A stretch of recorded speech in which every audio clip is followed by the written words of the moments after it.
नमस्कार दोस्तों, स्वागत है आप सभी का हमारे आज की क्लास में। तो आज हम स्टार्ट करने जा रहे हैं सुपर टेट 2019 के पेपर का सॉल्यूशन। राइट, तो मैथ्स के पेपर का पहले हम सॉल्यूशन देखेंगे। तो ये आपका फर्स्ट क्वेश्चन है, देखिएगा इसको कैसे सॉल्व करते हैं। ठीक है, तो पहले आप वीडियो को क्या करेंगे, पॉज करेंगे, उसके बाद इसको सॉल्व करने की कोशिश करेंगे। ओके,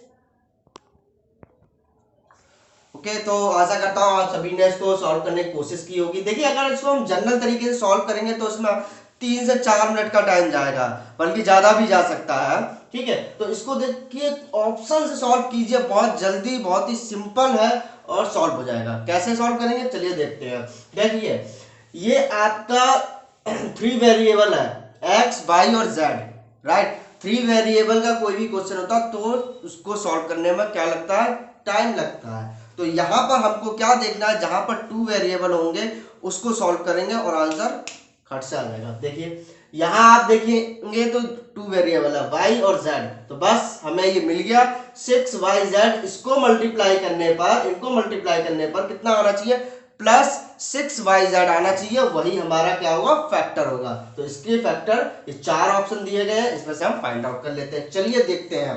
पहले हमको क्या कर, वाई जेड चाहिए। इट मींस कि हमें y का मल्टीप्लाई सिर्फ z में करना है। ठीक, तो y का मल्टीप्लाई हम सिर्फ z में करेंगे, कितना आएगा, यहां से निकालेंगे तो 3yz। ठीक है, इसका हमने मल्टीप्लाई इधर कर लिया। अब इस वाले y का इधर हम करेंगे मल्टीप्लाई, तो ये आ जाएगा -3yz। तो ये कट गया, ये तो 0 हो गया भैया।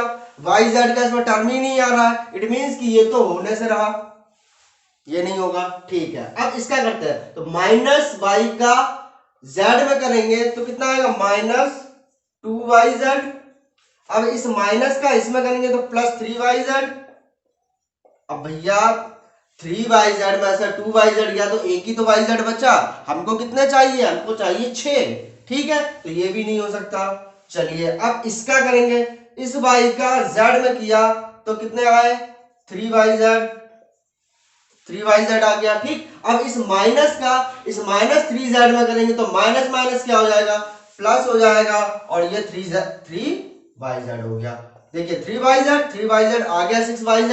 तो यही हमारा क्या हो गया, आंसर हो गया। इसको आप अगर करेंगे जल्दी से जल्दी, ज्यादा से ज्यादा आपको 30 सेकंड का टाइम लगेगा और क्वेश्चन आपका सॉल्व हो जाएगा। ठीक है, तो कैसी लगी ये ट्रिक जरूर बताइएगा कमेंट करके, और वीडियो को लाइक करना ना भूलिएगा। चलिए बढ़ते हैं नेक्स्ट क्वेश्चन की तरफ। चलिए, क्वेश्चन आपकी स्क्रीन पर आ चुका है, इसको पढ़िए और क्वेश्चन को करने की कोशिश कीजिए। इसमें कहा गया है आपका कि एक समलंब चतुर्भुज है। क्या है, एक समलंब चतुर्भुज। चलिए बना लेते हैं समलंब चतुर्भुज। ये रहा आपका एक समलंब चतुर्भुज। ठीक है, okay, A B C D, चलिए नाम भी दे देते हैं, ए बी सी डी। ये आपका समलंब चतुर्भुज है। कह रहे हैं इनकी जो असमांतर भुजाएं है, ये वाली असमांतर भुजाएं होती हैं, इनका जो मिड पॉइंट है, अगर हम इसको मिला देते हैं तो ये तीनों क्या है, ये तीनों समांतर हो जाएंगी। ये कहा गया है इसमें क्वेश्चन में। ठीक है, देखिए इसको क्या, ये समलंब चतुर्भुज को इंग्लिश में ट्रपेजियम भी कहते हैं। क्या कहते हैं, ट्रपेजियम। ठीक है, ट्रपेजियम कहते हैं। तो ट्रपेजियम की प्रॉपर्टी क्या होती है, इसकी आमने सामने की जो भुजाएं होती हैं, राइट साइड्स होती हैं, वो क्या होती हैं, एक दूसरे के समांतर होती हैं, और जो अदर साइड्स होती हैं वो समांतर नहीं होती हैं, ना ही वो इक्वल होती हैं। ठीक है, तो ये आपका ट्रपेजियम हो गया, यानी समलंब चतुर्भुज हो गया। इसमें बताया जा रहा है कि ये जो है वो ए है और ये जो है वो बी है। तो इसकी लंबाई हमको डीई की लंबाई फाइंड आउट करनी है। ठीक है, इसकी लंबाई क्या करनी है, हमें फाइंड आउट करनी है। तो चलिए देख लेते हैं। आप लोग इसको पहले पॉज कीजिए और सॉल्व करने की कोशिश कीजिए। तो चलिए, आशा करता हूं कि आप लोगों ने इसको सॉल्व करने की कोशिश की होगी। ठीक है, अब मैं आपको सॉल्व करके दिखाता हूं। चलिए, मैं मान लेता हूं कि जो डीई है इसकी लेंथ क्या है, एक्स है। ठीक है, क्या है, एक्स है। और यहां से अगर हम लंब डालेंगे, ये इस तरीके से, ये ये दोनों लंब क्या होंगे, इक्वल ही तो होंगे भैया, इसकी ऊंचाई इक्वल ही होगी। तो ये हमने मान ली कितनी है, h। ठीक है, ये h हो गई। अब ये अगर मिड पॉइंट है तो यहां से यहां तक की दूरी कितनी होगी, ये h/2 होगी भाई कि नहीं होगी, और ये भी आपकी h/2 होगी, राइट। ठीक है, ओके। अब देखिए एक तो ये पूरा समलंब हो गया और दो ये अलग अलग समलंब हो गए, राइट। दो ये अलग अलग हो गए और ये एक पूरा हो गया। तो हम कह सकते हैं कि इस पूरे का एरिया जो होगा, एरिया क्या होता है समलंब का, 1/2 मल्टीप्लाई इन दोनों का योग यानी कि a प्लस बी और मल्टीप्लाई बाय हाइट कितनी मानी हमने, h। तो इसका पूरे का एरिया इन दोनों का एरिया के योग के इक्वल होगा। ठीक है, चलिए कर लेते हैं। तो 1/2 इसका एरिया क्या होगा ऊपर वाले का, ठीक, 1/2 इन दोनों का योग यानी कि a plus x multiply by height. Height इसकी अभी कितनी निकाली थी हमने, h/2। तो h/2 प्लस इसका भी सिमिलरली कर लेते हैं। तो 1/2 इसका क्या हो जाएगा, x प्लस बी हो जाएगा, x plus B multiply by h/2। ठीक है, बात क्लियर हो गई। अब देखिए a 1/2 कैंसिल हो गया, ठीक, h और h कैंसिल हो गया। इधर क्या रह गया हमारा, a प्लस बी रह गया। ठीक है, यहां पर कितना बचेगा, a प्लस x/2। ठीक है, यही बचेगा, यहां बचेगा x plus b/2, right. Clear हो गई बात, यही बचेगा आपका। ओके, चलिए अब हम क्या करेंगे, अब हम ये जो 2 है इसका एलसीएम लेकर 2 कॉमन लेकर उधर कर देंगे। तो ये हमारा हो जाएगा 2a प्लस 2b। ठीक है, अब ये यहां से अगर हमने गायब कर दिया तो a प्लस ये वाला b और प्लस 2x, ये बचा, ये बचा कि नहीं बचा। अब ये a प्लस बी उधर जाएगा, माइनस हो जाएगा, तो क्या बचेगा इधर, a प्लस बी बचेगा, इधर 2x बचेगा, और x की वैल्यू यहां से अगर हम फाइंड आउट करेंगे तो 2 इधर मल्टीप्लाई में उधर डिवाइड में चला जाएगा, तो x की वैल्यू आ जाएगी a प्लस बी अपॉन 2। तो यहां पर कौन सा ऑप्शन हो जाएगा आपका, option number B is the correct answer. I hope कि आप सभी को समझ में आया होगा। एक बार फिर से बता देता हूं कि जो समलंब चतुर्भुज होता है उसका जो एरिया होता है वो 1/2 इनकी जो समांतर भुजा होती है उनका योग मल्टीप्लाई बाय इनकी बीच की दूरी यानी कि हाइट। ठीक है, अब हमने दोनों में भी यही सूत्र लगा दिया और ऐड कर दिया, इसके इक्वल कर दिया और इसको सिंप्लीफाई कर लिया तो x की वैल्यू आ गई। ठीक है, तो चलिए अब बढ़ते हैं नेक्स्ट क्वेश्चन की तरफ। तो ये रहा आपका अगला प्रश्न। किसी कक्षा के 6 छात्रों की आयु निम्नवत है, कितनी है, 13, 14, 18, 16, 19, 12। तो इनकी माध्यिका ज्ञात कीजिएगा।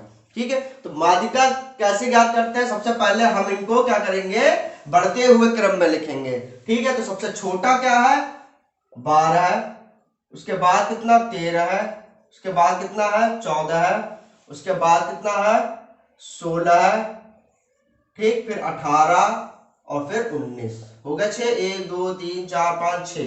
ठीक है, तो देखिए अगर ये आपका ऑड होता है तो इसका सेंटर वाला यानी बीच वाला ही क्या होता है, माध्यिका होती है। लेकिन यहाँ पर क्या है, इवन नंबर है, तो आपको कोई इवन ऑड वाला पहली बात तो याद ही नहीं रखना, वहां पे बहुत ज्यादा लोग कंफ्यूज हो जाते हैं इवन और ऑड में। आपको क्या करना है, देखिए एक नंबर इधर से काटिए, एक इधर से काटिए, फिर एक इधर से काटिए, फिर एक इधर काटिए। अगर बीच में एक नंबर बचता है तो वही आपकी माध्यिका होगी।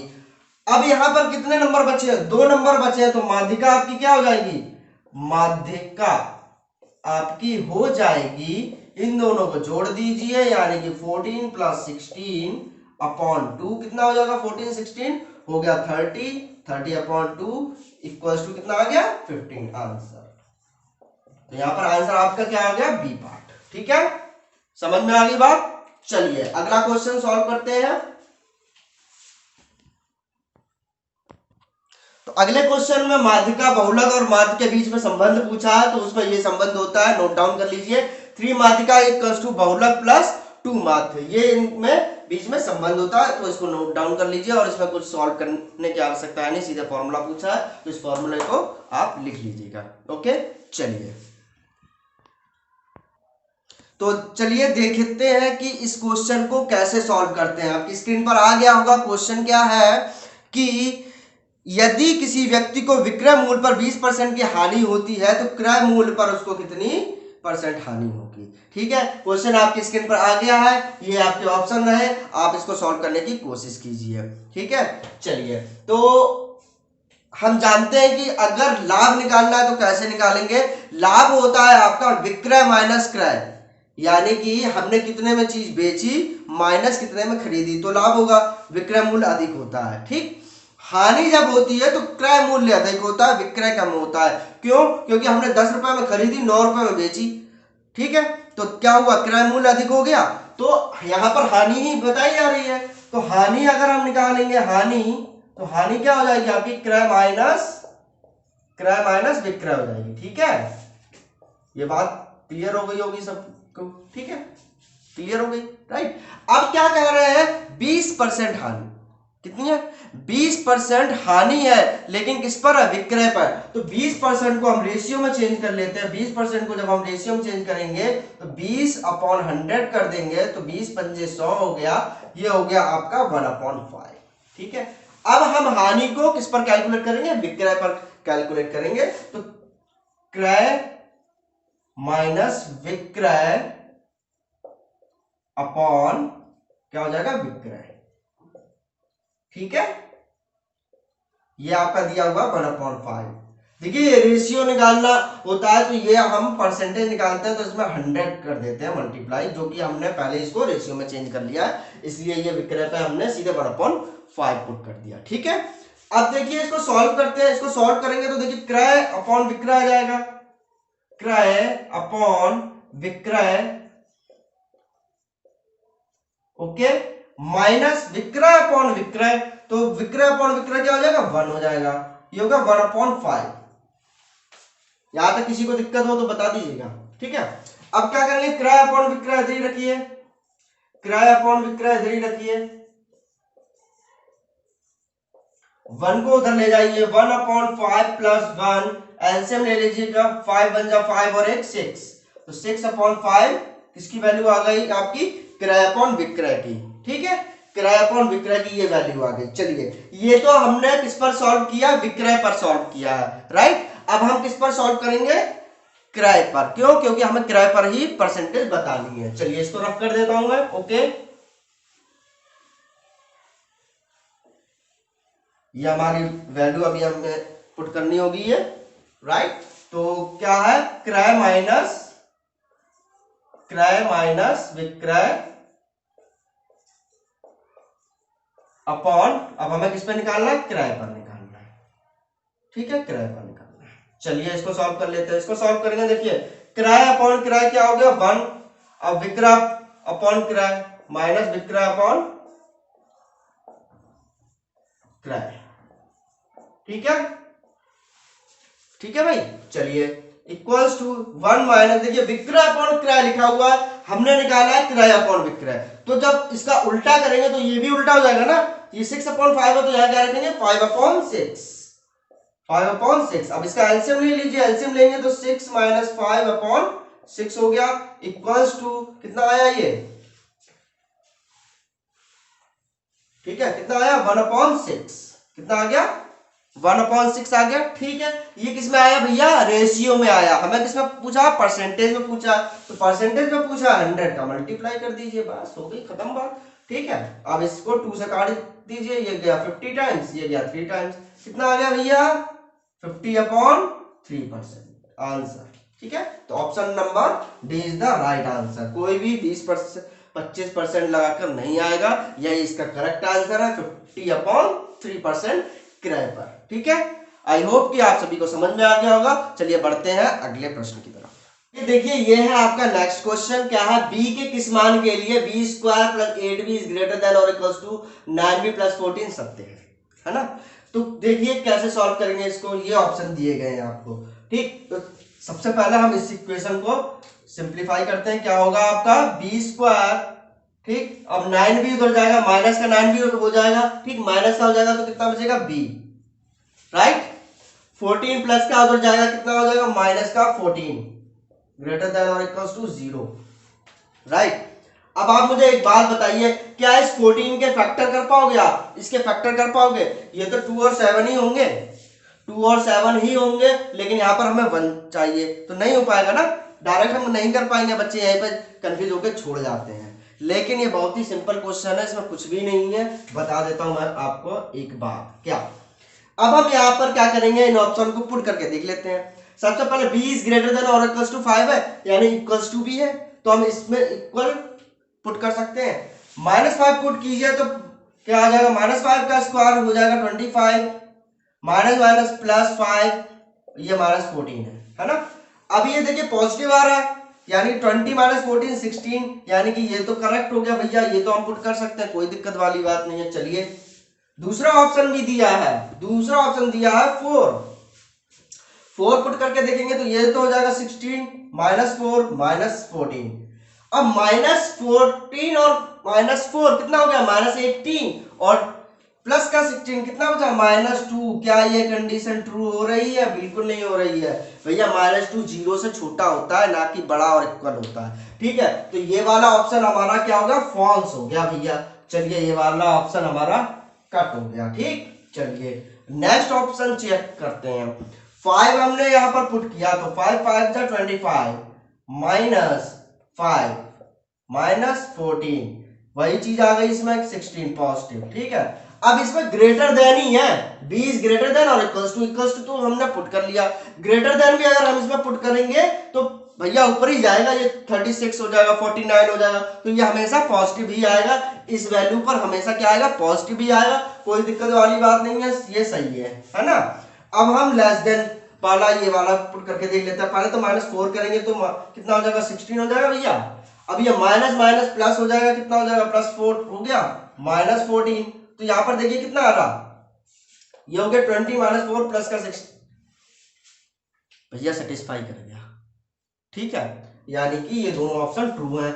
अब ये लेस देन भी बता रहा है कि भैया लेस देन भी होगा, तो अब एक चीज समझ लीजिए, लेस देन इसमें माइनस में ही चला जाएगा, छोटा ही होता चला जाएगा, -5 -6 -7। तो आप जब भी माइनस माइनस पुट करेंगे तो ये तो भैया हमेशा पॉजिटिव ही आएगा, और ये माइनस माइनस प्लस ये भी हमेशा पॉजिटिव आएगा, तो ये वैल्यू बढ़ती ही चली जाएगी, कभी घटेगी नहीं, ठीक। तो जब ये वैल्यू बढ़ेगी तो ये भी वैल्यू बढ़ती चली जाएगी, इट मीन्स ये हमेशा ट्रू होगा, तो हमें ऑप्शन बी मिल गया। तो option B is the right answer. यहां सॉल्व करने की आवश्यकता नहीं है, आपको ऑप्शन से करना पड़ेगा, ठीक है। तो बहुत सारे क्वेश्चन ऐसे होते हैं जो ऑप्शन से चुटकियों में सॉल्व हो जाते हैं, लेकिन बच्चे यहीं पर कंफ्यूज होकर छोड़ देते हैं और उनका एक नंबर खत्म हो जाता है, ठीक है। तो चलिए बढ़ते हैं नेक्स्ट क्वेश्चन की तरफ। अरे भाई देखिए, अगर वीडियो पसंद आ रही है तो उसको लाइक कर दो यार, और शेयर भी कर दो दोस्तों के साथ, राइट। और क्या करेंगे, सब्सक्राइब भी करेंगे, ठीक है। चलिए नेक्स्ट क्वेश्चन की तरफ बढ़ते हैं। चलिए नेक्स्ट क्वेश्चन हमको ये दिया हुआ है, ये आपका एक क्या है, रेक्टेंगल यानी कि आयत है। आयत में आपको दिया गया कि AB प्लस AC, यानी AB और ये है AC इक्वल्स टू 5 AD, इसके इक्वल दिया हुआ है, ठीक। और AC माइनस AD यानी AC माइनस AD 8 दिया हुआ है भैया, है ना।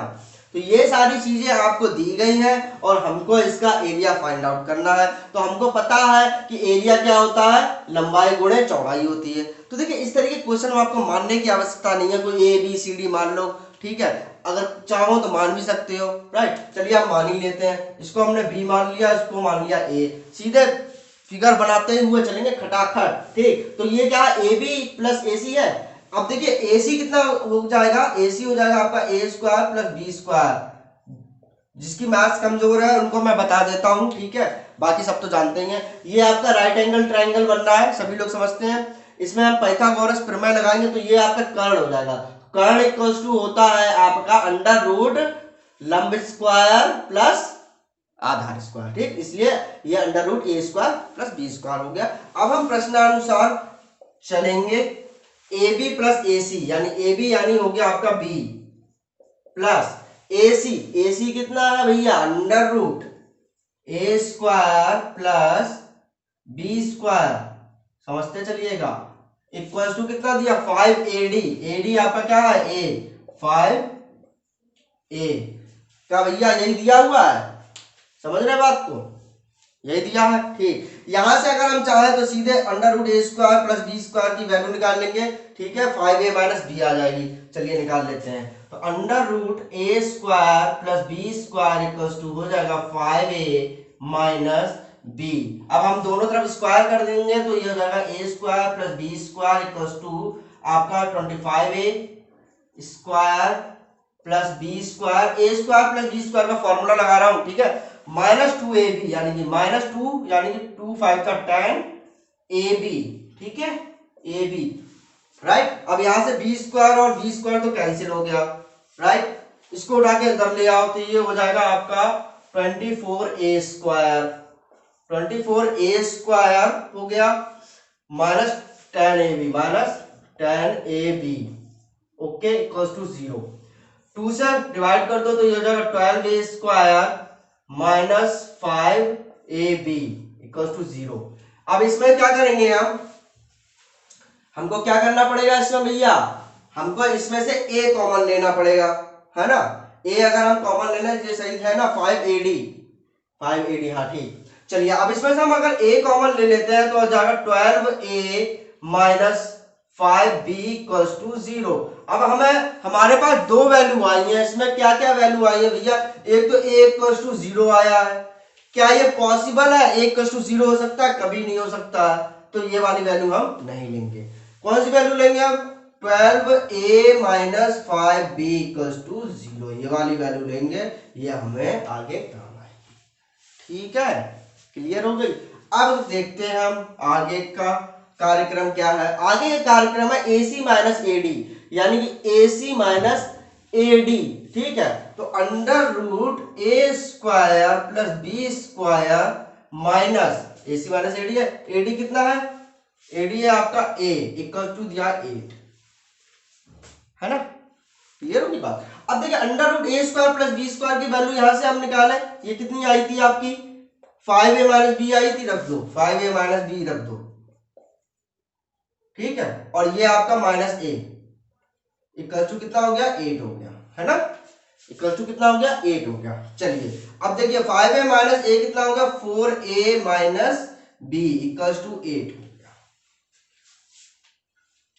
ठीक, कोई दिक्कत कोई परेशानी नहीं होनी चाहिए। अब हम क्या करेंगे, अब हम इसमें क्या करेंगे 3 का मल्टीप्लाई कर देंगे तो ये हो जाएगा 12A minus 3B equal to 24, 24 होता है ना। अब 12A की वैल्यू यहां से निकालेंगे कितना आएगा 5B आ जाएगा, 5B यहां पर पुट कर दो, 5B minus 3B equal to 24, तो कितना आ गया B की वैल्यू 2B इक्वल टू 24, तो B की वैल्यू आ गई 12, B की वैल्यू कितनी आ गई 12 आ गई। अब चलिए यहां कर लेते हैं, थोड़ी सी जगह कम है, यहां कर लेते हैं, B की वैल्यू 12 आ गई, यहां पुट कर दे तो क्या हो जाएगा 12A minus 5 multiply by 12 equal to 0, तो 12 काट के 0 में भगा दो तो A की वैल्यू आ गई 5, A की वैल्यू कितनी आ गई 5। तो एरिया क्या होता है A multiply by B, area क्या होता है A मल्टीप्लाई बाय B, तो A है 5, B है 12, ये आ गया आपका 60, यानी कि answer number C is the right answer. ये थोड़ा सा लेंथी क्वेश्चन था, मान सकता हूं, ठीक है, इसमें थोड़ा सा समय लगेगा, इसमें कोई ट्रिक नहीं लगेगी भाई, ठीक है, इसमें कोई ट्रिक नहीं लग सकती है। ओके, तो चलिए बढ़ते हैं नेक्स्ट क्वेश्चन। देखिए दूसरा क्वेश्चन आपका मतलब क्वेश्चन नंबर 8, उसमें दिया गया कि दो शंकुओं की ऊंचाई, यानी कि ऊंचाई आपकी होती है h1 और दूसरे की मान ली हमने h2, इनका अनुपात दिया हुआ है हमको 1:4, यानी कि 1/4, फर्स्ट इक्वेशन, राइट। फिर इनके किसका अनुपात दे रखा है, डायामीटर का अनुपात दे रखा है, राइट, डायामीटर यानी व्यास। तो देखिए जो व्यास, मान लीजिए डायमीटर क्या होता है आपका 2r के इक्वल होता है ना, तो 2r अपॉन 2r, 2 तो कट जाएगा, तो हम सीधे क्या लिखेंगे r1 अपॉन r2। इसमें कंफ्यूज मत होइएगा, अगर आपको डायामीटर दिया है तो आप सीधे रेशियो किसका निकालेंगे, रेडियस, है ना, त्रिज्या का रेशियो निकालेंगे, वो क्या दिया हुआ है 4/5। ठीक है, 4/5। तो वॉल्यूम यानी कि V1/V2 की वैल्यू यहां पर पूछी है कि क्या होगी। ऑप्शन भी दे रखा है 4 25 1 16, 4 25 1 16, 1 25 16 25, 1 25 16 25। ठीक है, ये ऑप्शन है, करने की कोशिश कीजिए, कोशिश कीजिए। क्या आपको पता है इसका वॉल्यूम का फॉर्मूला क्या होता है? नहीं पता? अगर नहीं पता तो आप इस क्वेश्चन को सॉल्व नहीं कर पाएंगे। अगर पता है तो बहुत इजी हो जाएगा। देखिए क्या होता है, ये होता है 1/3 multiply by pi R square H, यानी R1 square multiply by H1, right, upon V2 के लिए 1/3 multiply by pi multiply by R2 square और H2 सॉरी। तो 1/3 कांस्टेंट है, पाई कांस्टेंट है, कट गया, इक्वल टू आपका क्या हो जाएगा R1 अपॉन R2 का स्क्वायर लिख सकते हैं भैया। ठीक है, H1 अपॉन H2। ठीक, अब इसकी वैल्यू देखिए क्या है, इसकी वैल्यू है 4/5, तो 4/5 का square multiply H1 upon H2 1/4। तो ये तो एक से इसका, चलिए बाद में काटते हैं नहीं तो आप कंफ्यूज हो जाओगे।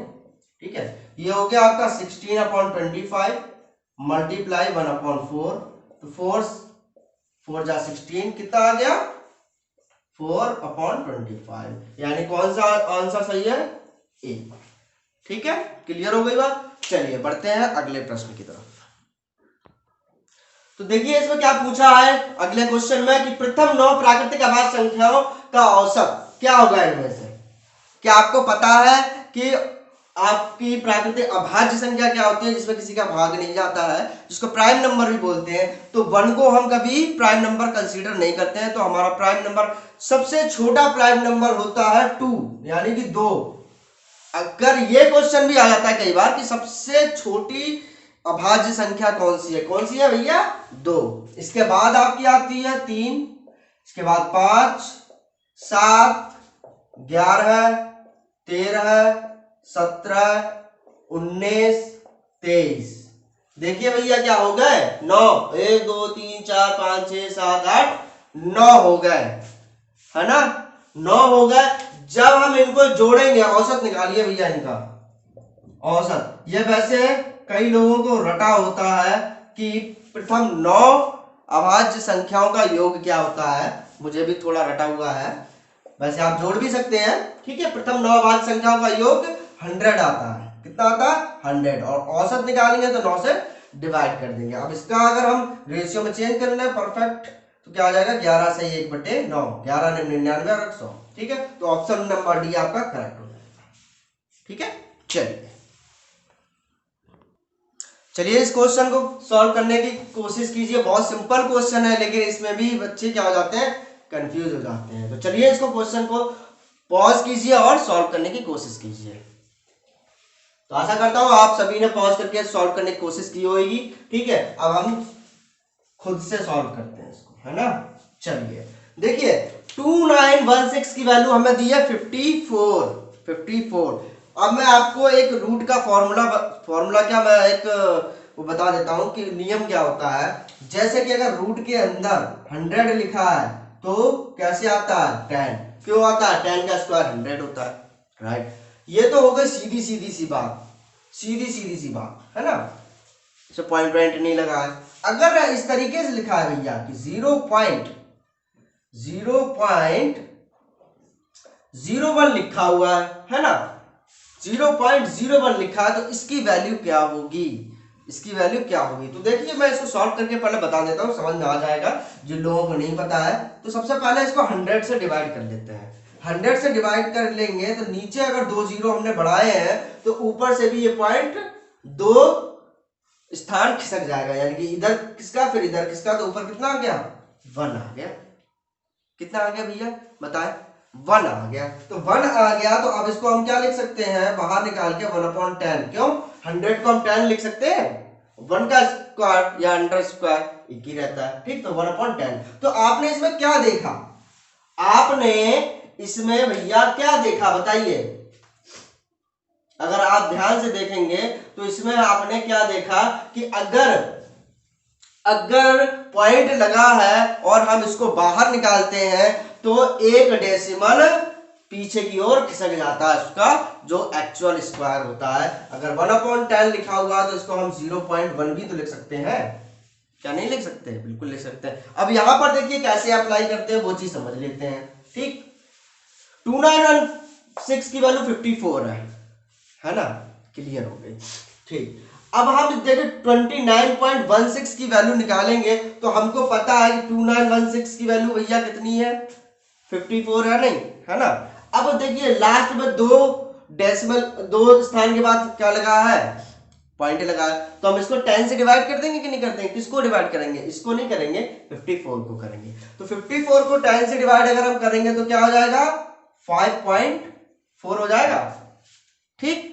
सिमिलरली अब यहां पर देखिए सब में 2-2 पॉइंट बढ़ा दिए गए हैं, 2-2 पॉइंट बढ़ा दिए, तो हम इसमें 1-1 पॉइंट बढ़ाएंगे। तो 1-1 पॉइंट बढ़ा दीजिए भैया आगे की तरफ, तो इसमें 1 पॉइंट और बढ़ा दो, क्या हो जाएगा 0.54 हो जाएगा। इसी प्रकार इसमें एक और पॉइंट बढ़ा दो, 0.054 हो जाएगा। इसमें एक और बढ़ा दो तो प्लस 0.0054 हो जाएगा।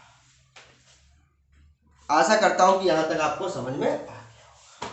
देखिए जिन लोगों को इसको ऐड करने का तरीका नहीं पता है उनको मैं बता देता हूं, सिंपल सी ट्रिक है। जहां पर सबसे ज्यादा डेसिमल के बाद आपको संख्या दिख रही है वो आप काउंट कर लीजिए, कितनी है, 1 2 3 4 है। तो सबको इसी तरीके से हमें बनाना है, कैसे, 5.4 लिखा है, डेसिमल के बाद कितनी संख्या 1 है, तो इसमें 3 जीरो लगा दो, कितने भी जीरो लगा दो डेसिमल के बाद कोई फर्क नहीं पड़ता, 3 जीरो लगा दिए, ठीक। प्लस 0.54 डेसिमल के बाद कितने हैं 2, तो 2 जीरो और लगा दो, प्लस 0.054 कितने हैं 3, एक और जीरो लगा दो, और इसमें तो 4 है ही, 0.0054।